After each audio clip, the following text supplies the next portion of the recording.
Gangster Lawrence Bishnoi के भाई अनमोल बिश्नोई को भारत में डिपोर्ट कर लिया गया। दरअसल उसे सलमान खान के घर पर फायरिंग मामले और एनसीपी नेता बाबा सिद्दीकी के हत्याकांड के मुख्य साजिशकर्ता के तौर पर गिरफ्तार किया गया है। अनमोल को 19 नवंबर को आईजीआई एयरपोर्ट पर एनआईए और दिल्ली पुलिस की स्पेशल टीम ने गिरफ्तार किया। उसके बाद उसे सीधे सुरक्षा घेरे में पटियाला हाउस कोर्ट ले जाया गया, जहां कोर्ट ने उसे रिमांड पर भेज दिया। अनमोल को 2022 में फर्जी पासपोर्ट पर अमेरिका में छिपा होने के बाद से ढूंढा जा रहा था।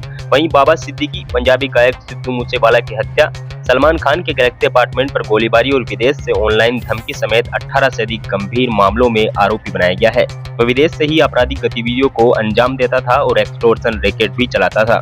अदालत ने गैंगस्टर अनमोल बिश्नोई के 11 दिन की कस्टडी एनआईए को सौंप दी। इसके साथ ही एजेंसी को गैंगस्टर नेटवर्क, फंडिंग चेन और विदेश से होने वाली आपराधिक गतिविधियों की गहराई से जांच करने का महत्वपूर्ण समय भी मिलेगा। हालांकि एजेंसी ने 15 दिन की कस्टडी की मांग की थी। एनआईए ने कोर्ट में दलील दी थी कि अनमोल का 35 मर्डर केस में सीधा कनेक्शन है। लंबी सुनवाई के बाद पटियाला हाउस कोर्ट ने गैंगस्टर की रिमांड 11 दिन के लिए मंजूर कर दी थी। अनमोल बिश्नोई की पेशी पर पटियाला हाउस कोर्ट में इन कैमरा सुनवाई जारी है, जहां केवल सीमित लोगों को ही प्रवेश की अनुमति है। अंदर से मिल रही जानकारी के मुताबिक एनआईए ने कोर्ट में कहा कि अनमोल ने हिरासत में पूछताछ बेहद जरूरी है, क्योंकि उसके खिलाफ 35 से ज्यादा हत्याकांड और 20 से अधिक अपहरण, धमकी और हिंसा की वारदातों से जुड़े सबूत मिले हैं। एजेंसी ने यह भी बताया कि उसके पास भारत के 2 पासपोर्ट मिलने का मामला फर्जी दस्तावेजों के उपयोग की ओर संकेत करता है।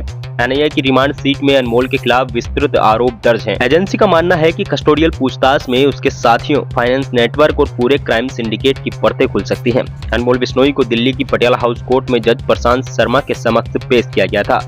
सुनवाई इस समय जारी है और सुरक्षा कारणों से इन कैमरा तरीके से की जा रही है। मामले से जुड़े सूत्रों की माने तो एनआईए ने कोर्ट में अनमोल बिश्नोई की 15 दिन की कस्टडी की मांग की थी। वहीं एनआईए ने तर्क दिया था कि उसे कस्टोडियल इंट्रोगेशन बेहद जरूरी है, क्योंकि वह कई गंभीर मामलों और अंतर्राष्ट्रीय क्राइम नेटवर्क से जुड़ा हुआ है। एनआईए अदालत में अनमोल बिश्नोई के खिलाफ विस्तृत आरोपों को प्रस्तुत कर रही है, जिसमें टेरर सिंडिकेट, उगाही, हथियार सप्लाई और विदेशी नेटवर्क के संचालन जैसी गतिविधियां भी शामिल हैं। लॉरेंस बिश्नोई के भाई अनमोल बिश्नोई को एनआईए ने दिल्ली की पटियाला हाउस कोर्ट में पेश किया था, जिसके बाद जांच एजेंसी पूछताछ के लिए अनमोल को 15 दिन की हिरासत के लिए मांग करती है, लेकिन उसके बाद कोर्ट ने थोड़ी ही देर में उसे 11 दिन की हिरासत मंजूर कर दी।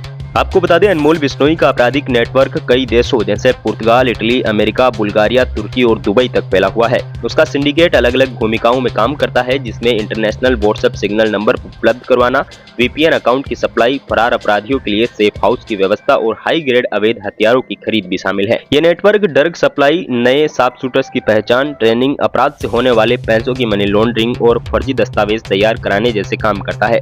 इतना ही नहीं, स्थानीय नाबालिगों की भर्ती जैसे खतरनाक गतिविधियों में उनकी बड़ी भूमिका सामने आई है। एनआईए का मानना है कि ये नेटवर्क अंतर्राष्ट्रीय स्तर पर संगठित अपराध का एक विस्तृत तंत्र बन चुका है, जिसे हम क्राइम सिंडिकेट या फिर अंडरवर्ल्ड का नाम से जानते हैं। गैंगस्टर लॉरेंस बिश्नोई के भाई और उसकी क्राइम सिंडिकेट के कथित वारिस अनमोल बिश्नोई को अमेरिका से भारत लाया गया है। दिल्ली एयरपोर्ट पर लैंडिंग के बाद उसे सीधे पटियाला हाउस कोर्ट ले जाया गया, जहां एनआईए सबसे पहले उसकी कस्टडी के लिए मांग करती है, लेकिन बाद में उसे 11 दिन की कस्टडी दे दी गई।